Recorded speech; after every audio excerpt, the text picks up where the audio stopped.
അഭിവാദ്യങ്ങൾ. ഇന്ന് ഞാൻ നിങ്ങളുടെ മുൻപിൽ അവതരിപ്പിക്കാൻ പോകുന്ന കഥയുടെ പേര് പ്രത്യാശയുടെ തീരം എന്നാണ്.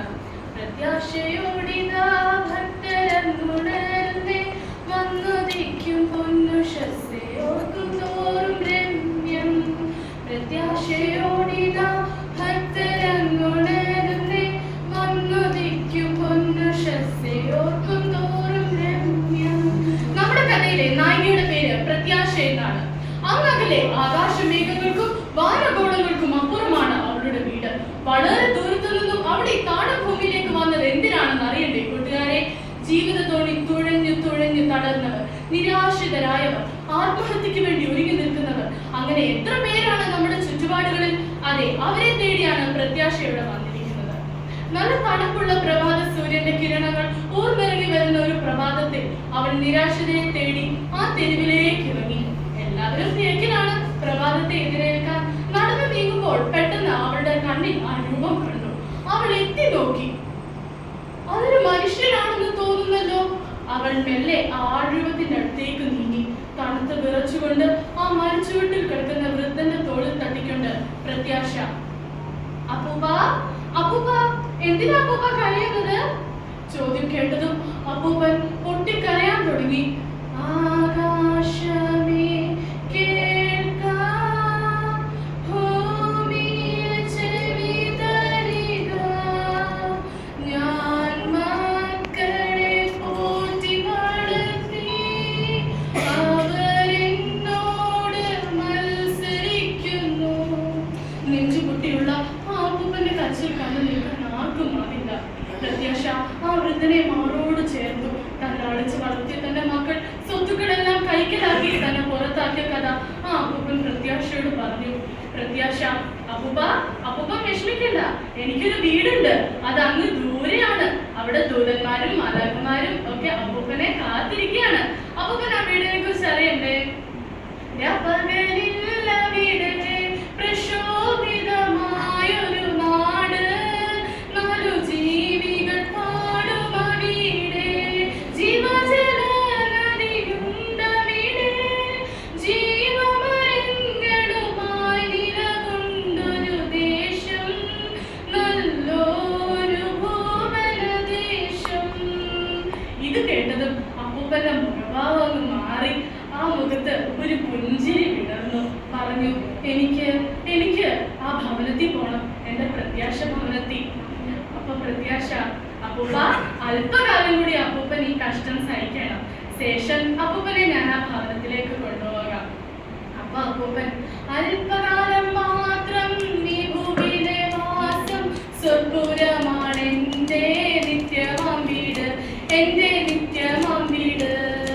മുത്തുമയമായി വിളങ്ങും പട്ടണമാണത്, പുത്തനെരുശലേംപുരം തത്ര ശോഭിതം, വീതി സ്വച്ഛ സ്ഫടിക തുല്യ തങ്ക നിർമ്മിതമാം പട്ടണം, അതിന്റെ ഭംഗി വന്യമല്ലവോ, ഭംഗി വന്യമല്ലവോ.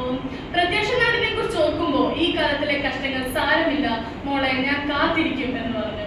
അപ്പൊ പ്രത്യാശ, വാ അപ്പൂപ്പ, വരൂ അപ്പൂപ്പ, നമുക്ക് വീണ്ടും ഒരുമിച്ച് യാത്ര തുടരാം. അവരങ്ങനെ വീണ്ടും യാത്ര തുടർന്നു. അപ്പൊ പ്രത്യാശ പെട്ടെന്ന് ഒരു കാര്യം കേട്ടു. അവിടെ ആരോ കരയുന്നുണ്ടല്ലോ, വല്ലാതെ നിലവിളിക്കുന്ന ശബ്ദവും കേൾക്കുന്നുണ്ട്. അങ്ങനെ പ്രത്യാശ ആ ശബ്ദം കേൾക്കുന്നിടത്തോട്ട് പോയി. അമ്മേ അമ്മേ, എന്തിനാ അമ്മ ഇങ്ങനെ നിലവിളിക്കുന്നത്? എന്റെ പൊന്നുമോൻ മരിച്ചുപോയി. ഞാൻ മരിച്ചിക്കാതെ നേരം കൊണ്ട് മകളുടെ കൂടെ തട്ടിക്കൊണ്ടുപോയി. എന്റെ പൊന്നുമോൻ മരിച്ചുപോയി. അമ്മേ, കരയാതെ അമ്മേ, ആ ഫോട്ടോ ഒന്ന് തരൂ. ഇത് മേരി മോളല്ലേ? അതെ, എന്റെ മോളുടെ പേര് നിങ്ങൾക്ക് എങ്ങനെ അറിയാം? പറയൂ.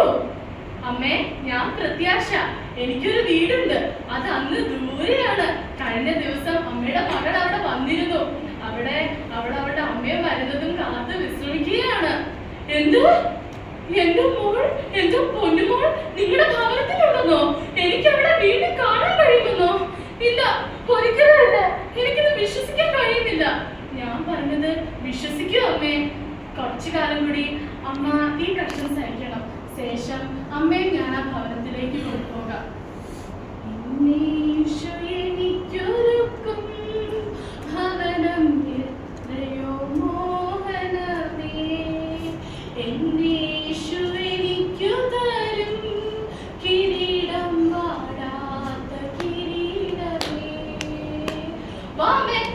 പോകുന്നവർക്കും വീണ്ടും യാത്ര തുടരാം. അങ്ങനെ അവർ 3 പേരും വീണ്ടും യാത്ര തുടർന്നു. അവിടെ വലിയൊരു ജനക്കൂട്ടം കാണുന്നുണ്ടല്ലോ. ആരോ നിലവിളിക്കുന്ന ശബ്ദം കേൾക്കുന്നുണ്ട്. പ്രത്യാശ അങ്ങോട്ട് നടന്നു. ഒന്ന് മാറിക്കേ. എന്ത്? എല്ലാവരും കൂടെ ചേർന്ന് ഒരു പാവം മനുഷ്യനെ തല്ലി ചതിക്കുകയാണോ? അടിക്കുന്നത്, എറിയുന്നത്. നിങ്ങൾ എല്ലാവരും എന്തിനാ ഈ പാവം മനുഷ്യനെ ഇങ്ങനെ തല്ലി ചതിക്കുന്നത്? പെട്ടെന്ന് ആ ജനക്കൂട്ടത്തിൽ നിന്ന് ഒരാൾ വന്ന് പറഞ്ഞു, അതെ, ഇയാൾക്കൊക്കെ ഇത് തന്നെ വേണം. കിടക്കാനൊരു വീടില്ലാത്തപ്പോൾ സുവിശേഷ പ്രസംഗം ആടുപോലും, പ്രത്യാശ ഭവനത്തിൽ പോകും പോലും. പോകും. പ്രത്യാശ ആ ദേവദാസന്റെ കൈകാലുകളെ പൊടിയെല്ലാം തട്ടിക്കളഞ്ഞ് അല്പം വെള്ളം പകർന്നു കൊടുത്തു. എന്നിട്ട് ദേവദാസനോട് പറഞ്ഞു, ദേവദാസ, കൈയൊക്കെ നന്നായിട്ട് മുറിഞ്ഞിട്ടുണ്ടല്ലോ. അവര് വല്ലാതെ അടിച്ചു, ചോരയും വരുന്നുണ്ട്, നല്ലപോലെ വേദനിക്കുന്നുണ്ടാകും അല്ലേ?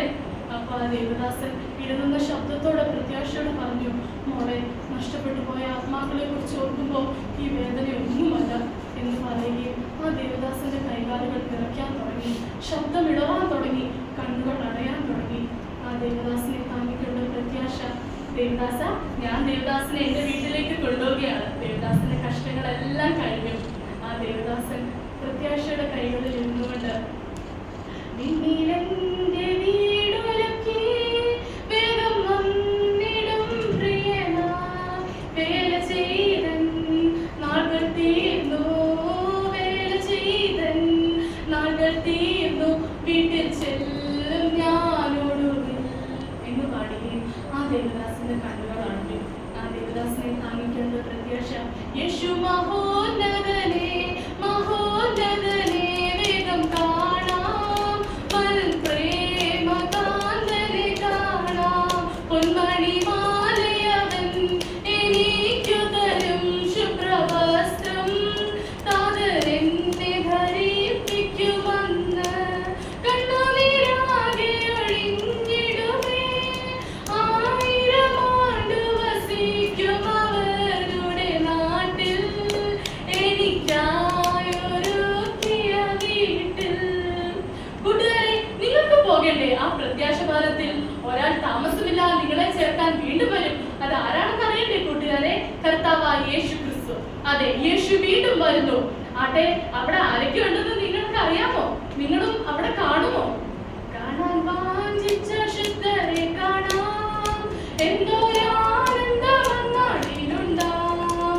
കാണാൻ വാഞ്ചിച്ച ശുദ്ധരെ കാണാം, എന്തോരാനന്ദമന്നാടിലുണ്ടാം. ഹാനോക്കുണ്ടാകും, ഏലിയാവുണ്ടാകും, മോശയുണ്ടാകും, ദാവീദുണ്ടാകും, അബ്രഹാം ഉണ്ടാകും. ഞാനും കാണും നിശ്ചയം, ശുദ്ധർ കൂടെ ഹല്ലേലൂയ പാടും ഞാൻ. കൂട്ടുകാരെ, പ്രത്യാശയാകുന്ന എന്റെ ഭവനത്തിലേക്ക് നിങ്ങൾ എല്ലാ